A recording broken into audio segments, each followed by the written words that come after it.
Hello and welcome back. This is Red Joy, and this is our list of favorite arcane spells. We are at level 2 now. And as a reminder, there are a lot of great guides that go through every single spell in the game, both by West J and by Deveorn. I went ahead and put those in the description below. And an additional reminder is that we play the game on SCS. I play at multiple levels of difficulty, although lately I've been doing quite a bit of games on insane difficulty. So with that, let's go ahead and get started by talking about the 3 favorite spells that I like to use for mages, bards, and sorcerers in Baldur's Gate and Baldur's Gate 2. The first spell is really one of the best defensive spells in the game. That, by the way, is the big thing about level 2 versus level 1. Level 2 has a lot of very good defensive spells. You're talking about Blur, you're talking about Vocalize, you're talking about Resist Fear, but there's 2 defensive spells that I've put up as my favorite. So by the way, Blur, Vocalize, and Resist Fear, those are my honorable mentions. They're fantastic spells. You should definitely use them in many different circumstances. I have one more honorable mention I'll mention at the end of the video. Mirror Image allows for the caster to be able to basically create multiple images of themselves. It's a spell that scales, which I love, and it allows for the caster to basically have a good chance of avoiding hits in order to ensure that they keep their face pretty. Your mage is pretty much going to use this spell throughout the entire series when facing off against multiple opponents and casters who will target single targets. This spell doesn't really protect you against area of effect attacks, but it will keep a mage's face pretty combined with other defensive spells, which is why it's really one of the best defensive spells in the game. Alright, next up is Web. Web is an offensive spell. It's a fantastic control spell, especially if you have someone who has access to free action.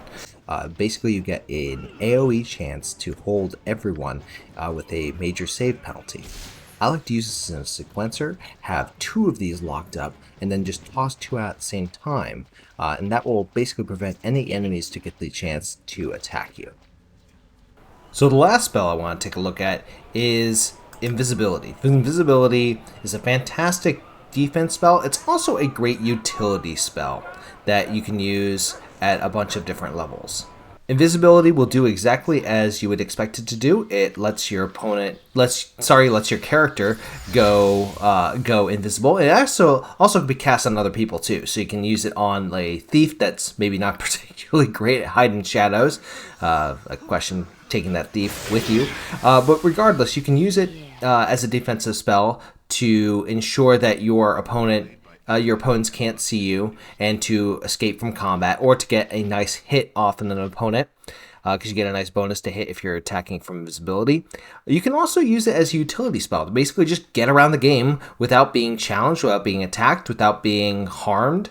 It's really good if you are playing the game on insane difficulty with double damage, and you really need to avoid fights, particularly the early parts of Baldur's Gates 1 and 2. It's a really great spell that allows for your opponent to just avoid combat overall. One of the nice parts about it too is that it lasts for a very, very long time. It lasts for 24 hours. So what you can do is you can cast it, rest, and have another one lined up, so that if you, for example, are doing a quest and you need to go and you need to talk to somebody or grab something from somebody, you can go up, handle that while invisible, do the thing you need to do, and then get out of there by casting invisibility to avoid any future combat. It's a very, very nice utility spell at low levels. I mean, you can get this at level 3, and basically you'll be set for completing any non-violent quests throughout the rest of the game. It's really quite good. I think it's a great spell for any wizard or bard or sorcerer to pick up. Now, as a final note, I did mention 3 of my honorable mentions, which were Blur, Vocalize, and Resist Fear. They're all pretty good for defensive abilities. Another good honorable mention is Glitter Dust. Glitter Dust basically is an AoE effect that can prevent opponents from going invisible and could possibly make them blind. So it's a nice little thing to toss out there in certain situations. And with that wraps us up for level 2 spells. Again, I want to encourage you to check out the spell lists by Deveorn and by WestJ. Another thing also to mention is that there's a lot of spells that have overlap with Baldur's Gate 3. So if you enjoy playing Baldur's Gate 3, you should definitely check out. You should definitely try out these spells. They work a little bit differently in 5th edition compared to whatever edition Baldur's Gate 1 and 2 are. But you should definitely give them a try. So with that, if you like what I do, please leave the video a like, comment, subscribe, and thank you all so much for watching. Take care and good luck. We're all counting on you.